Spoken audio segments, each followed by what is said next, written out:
Hello' everyone, আজিৰ এই বিশেষ ভিডিঅ'টোত সকলোকে স্বাগতম জনাইছোঁ। ভট্টদেৱ ইউনিভাৰ্চিটিৰ ইতিমধ্যে ৰিজাল্ট ঘোষণা হৈছে। ভট্টদেৱ ইউনিভাৰ্চিটিৰ থাৰ্ড ছেমৰ ৰিজাল্ট ঘোষণা হৈছে আৰু তাৰে পিছতে ষ্টুডেণ্টৰ মাজত দেখা গৈছে এটা হুলস্থুল পৰিস্থিতি, ফ্ৰাষ্ট্ৰেশ্যন, টেনশ্যন, এছেট্ৰা এছেট্ৰা।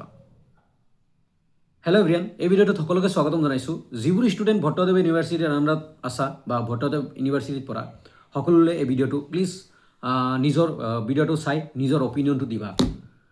ফাৰ্ষ্ট অফ অল কথা, যোৱা দুদিন আগত ভট্টদেৱ ইউনিভাৰ্চিটিৰ থাৰ্ড ছেমৰ ৰিজাল্ট দিছে আৰু কেইবাজন ষ্টুডেণ্টে মোৰ লগত কণ্টেক্ট কৰিছে, দাদা মোৰ থাৰ্ড ছেমত বেক লাগিছে, থাৰ্ড ছেমত 5 পইণ্ট আহিছে, বাট মোৰ ফাৰ্ষ্ট ছেমত 8 পইণ্ট আছিল, মই ভালকৈ লিখিছিলোঁ। মোৰ ছেকেণ্ড ছেমত 8 পইণ্ট আছিল, 7.5 আছিল, মই ভালকৈ লিখিছিলোঁ। মোৰ থাৰ্ড ছেমত 5 পইণ্ট আহিছে, কিছুমানৰ বেক লাগিছে। এনেকুৱাও কৈছে ষ্টুডেণ্টে যে 50% ষ্টুডেণ্টৰ বেক আহিছে, মিনছ বেক লাগি গ'ল।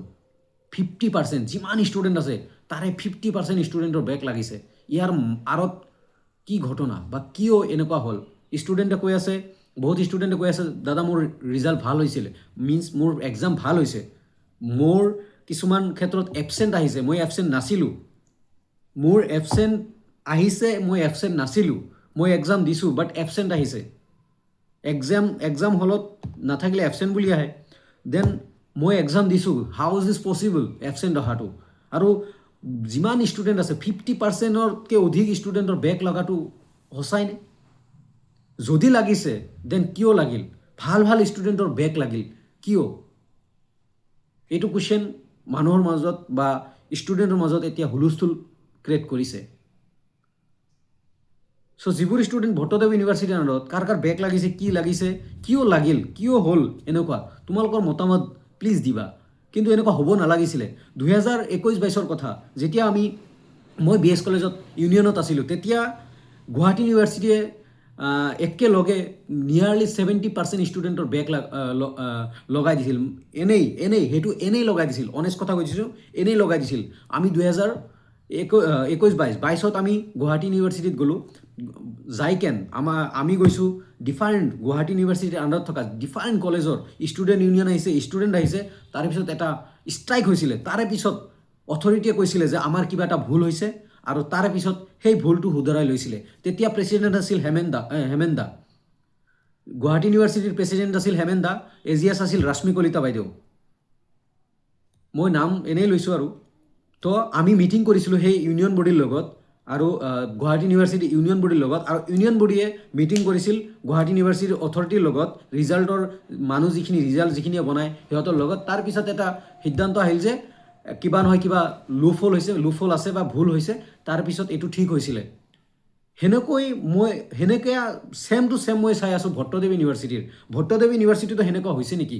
মোৰ এইটো কুৱেশ্যন। মই ডাইৰেক্ট কোৱা নাই যে এনেকুৱা হৈছে, হ'ব পাৰে, হৈছে নেকি মই কুৱেশ্যন কৰিছোঁ। ষ্টুডেণ্টৰ মাজত এতিয়া হুলস্থুল। চ' ষ্টুডেণ্টে তোমালোকে প্লিজ জনাবা যে কি হৈ আছে, আৰু যদি এনেকুৱা হৈছে দেন অথৰিটিয়ে এইটো ঠিক কৰিবনে?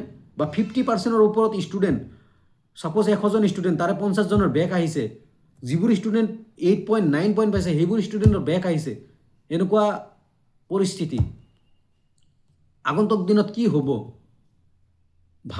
ভালকৈ লিখিও যদি পাছ কৰিব পৰা নাই, বেক আহিছে, দেন কি হ'ব? চ' সেইকাৰণে ভিডিঅ'টো বনাইছোঁ। ভিডিঅ'টো শ্বেয়াৰ কৰিবা, ফ্ৰেণ্ডছক জনাবা কি কৰা যায়। তোমালোকে অথৰিটিৰ লগত কথা পাতিবলৈ চেষ্টা কৰিবা বা ভট্টদেৱ ইউনিভাৰ্চিটিত যাই অথৰিটিৰ লগত, ইউনিয়ন বডিৰ লগত কথা পাতিবলৈ চেষ্টা কৰিবা। মোৰ পৰা চলিউশ্যন যে যিমান কলেজ ভট্টদেৱৰ ইউনিভাৰ্চিটিৰ আণ্ডাৰত আছে, সকলোৱে ভট্টদেৱ ইউনিভাৰ্চিটিৰ যিখিনি ইউনিয়ন বডি তাৰ লগত ডিছকাশ্যন কৰি তাৰে পিছত অথৰিটিৰ লগত ডিছকাশ্যন কৰক। যদি কিবা লুফল আছে, মই কোৱা নাই লুফল আছে, বা যদি কিবা ভুল হৈছে দেন সেইখিনি ঠিক কৰাটো জৰুৰী। কিয়নো ষ্টুডেণ্টৰ লাইফৰ কথা, কেৰিয়াৰৰ কথা, এটা বেক লাগিলে 1 বছৰ ৱেষ্ট হয়। চ' ধন্যবাদ।